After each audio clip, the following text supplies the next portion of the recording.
2025 udah mau selesai dan masih ada orang yang nggak tahu, orang yang belum tahu tentang pengawasan dalam perusahaan itu bentuknya apa aja gitu.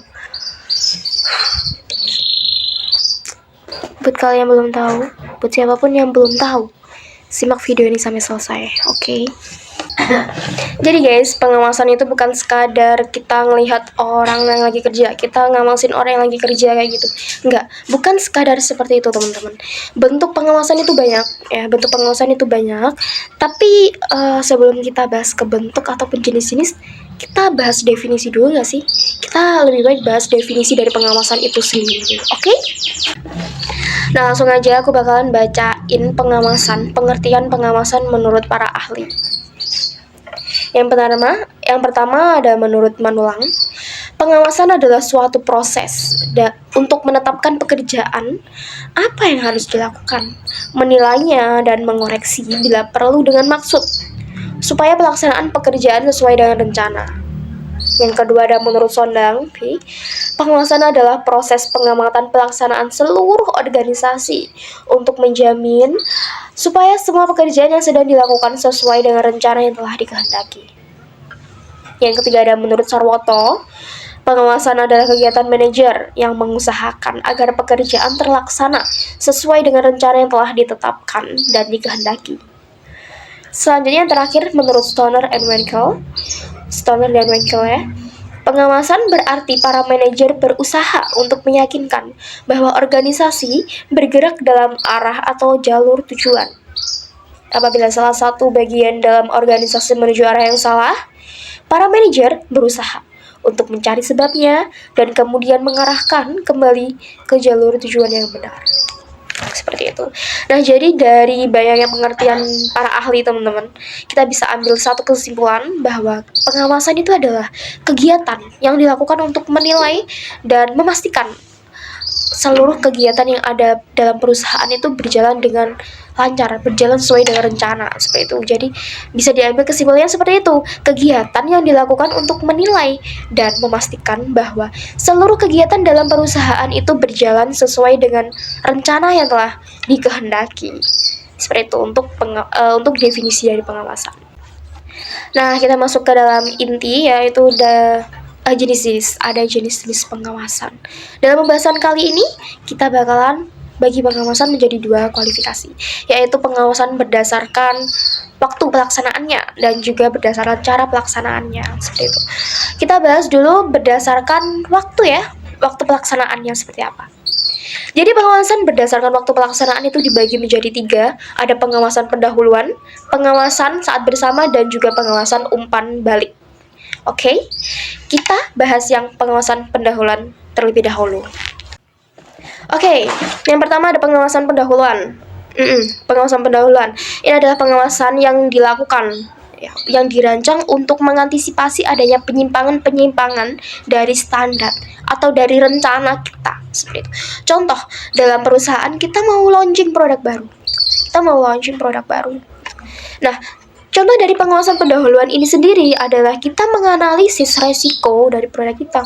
Kita menganalisis resiko dari usaha kita itu sebelum kegiatan itu berlangsung gitu. Jadi pengawasan pendahuluan seperti namanya, pendahuluan itu dilakukan sebelum kegiatan itu berlangsung. Jadi kita melakukan pengawasan terlebih dahulu. Seperti itu. Nah, yang kedua ada pengawasan saat bersama. Sesuai dengan namanya, saat bersama. Jadi pengawasan ini dilakukan saat bersamaan kejadian, saat bersamaan kegiatan itu dilakukan. Contohnya apa? Contohnya adalah pengawasan yang dilakukan saat produksi gitu. Contohnya adalah pengawasan yang dilakukan saat produksi. Jadi kegiatan berlangsung, pengawasannya juga berlangsung gitu. Jadi bersampingan. Oke, yang ketiga ada pengawasan umpan balik. Pengawasan umpan balik itu adalah pengawasan yang dilakukan setelah kegiatan itu berlangsung. Pengawasan yang dilakukan setelah kegiatan yang kita mau lakukan itu berlangsung. Jadi baru setelah kegiatan baru kita lakukan pengawasan. Contohnya apa? Contohnya adalah kita evaluasi gitu. Evaluasi kinerja dari penjualan kita. Nah, contohnya seperti itu. Jadi menurut waktu, kita ulangi lagi, menurut waktu berdasarkan waktu pelaksanaan. Pengawasan itu dibagi menjadi 3, yaitu ada pengawasan pendahuluan, ada pengawasan saat bersama, dan juga pengawasan umpan balik. Ada 3. Oke, kita masuk ke yang kedua, yaitu pengawasan berdasarkan cara pelaksanaannya. Oke, kita masuk ke jenis pengawasan kedua, yaitu berdasarkan cara pelaksanaannya. Nah, berdasarkan cara pelaksanaannya itu beda dengan berdasarkan waktu pelaksanaannya. Jika kita tadi bagi menjadi 3, sekarang berdasarkan cara pelaksanaan kita bagi menjadi 2, yaitu ada pengawasan yang dilakukan secara langsung dan pengawasan yang dilakukan secara tidak langsung, seperti itu. Nah, kita bahas pengawasan yang dilakukan secara langsung terlebih dahulu. Oke, kita masuk ke jenis pengawasan yang kedua, yaitu berdasarkan cara pelaksanaannya. Berdasarkan cara pelaksanaannya, pengawasan itu dibagi menjadi 2, yaitu pengawasan langsung dan pengawasan secara tidak langsung. Pengawasan secara langsung ini seperti kita itu mendatangi langsung tempat di mana objek kita itu yang mau kita awasi gitu. Mendatangi tempat objek kita yang mau diawasi. Contoh, kita produksi di sini, ya kita ngawasinya di sini gitu. Jadi secara kita langsung ke tempat itu, kita datang ke tempat itu. Seperti yang umum-umum yang kita ketahui, di mana seperti ada project gitu ya, ada pengawasnya yang datang langsung. Kalau bahasanya mandor yang datang langsung untuk melihat, itu yang langsung mengawasi, oh kinerjanya seperti ini gitu. Jadi pengawasan secara langsung itu pengawasan di mana kita langsung mendatangi tempat di mana objek yang kita mau awasi itu. Yang kedua ada pengawasan secara tidak langsung. Pengawasan secara tidak langsung itu adalah kebalikan dari pengawasan secara langsung. Jadi jika pengawasan langsung itu kita mendatangi tempatnya, maka pengawasan tidak langsung itu kita tidak mendatangi ke tempatnya itu. Kita bisa melakukan pengawasan lewat data. Kita bisa. Contohnya, pengawas produksi. Contoh pengawas produksi itu melakukan pengawasan lewat data rekap. Dia melakukan pengawasan terhadap cacat produk, seperti itu. Contohnya cacat produk, dia melakukan pengawasan terhadap cacat produk itu melalui data rekapan. Jadi dia nggak langsung datang ke tempatnya. Dia mengawasi lewat data itu tadi. Jadi itulah yang dikatakan pengawasan tidak langsung.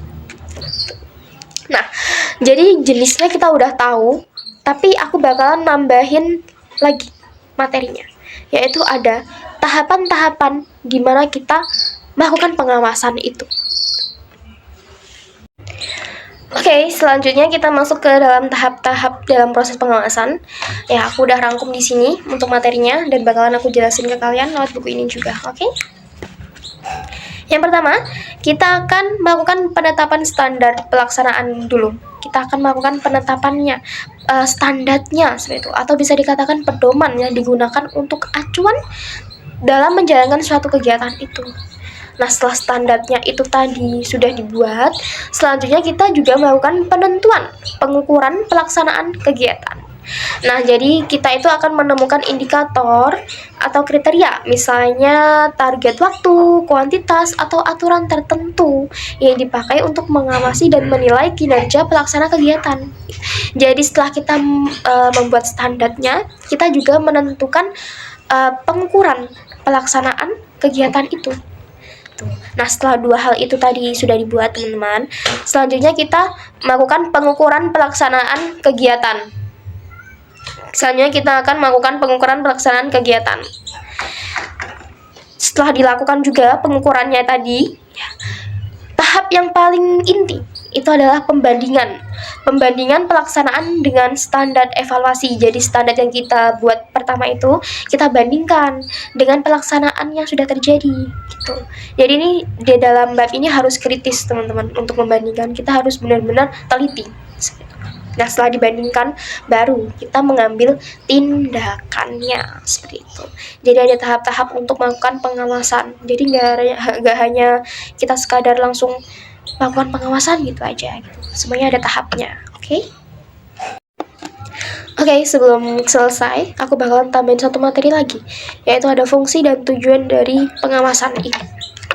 Tadi juga aku udah rangkum ya teman-teman, tujuan dari para ahli aku rangkum dalam buku ini juga. Jadi sekarang tinggal kita bahas. Untuk tujuan pengawasan itu ada membandingkan pelaksanaan dengan rencana dan petunjuk yang telah dibuat. Itu tujuannya pertama. Tujuan yang kedua yaitu untuk mengetahui apakah terdapat kesulitan, kelemahan, atau kegagalan, serta efisiensi dan efektivitas kerja. Jadi pengawasan dalam sebuah perusahaan itu adalah hal yang penting juga. Jadi nggak cuma perencanaan, produksi, distribusi, tapi pengawasan itu juga penting untuk dilakukan. Karena apa? Karena pengawasan ini juga berfungsi untuk melancarkan kerja kita, melancarkan kegiatan kita, seperti itu.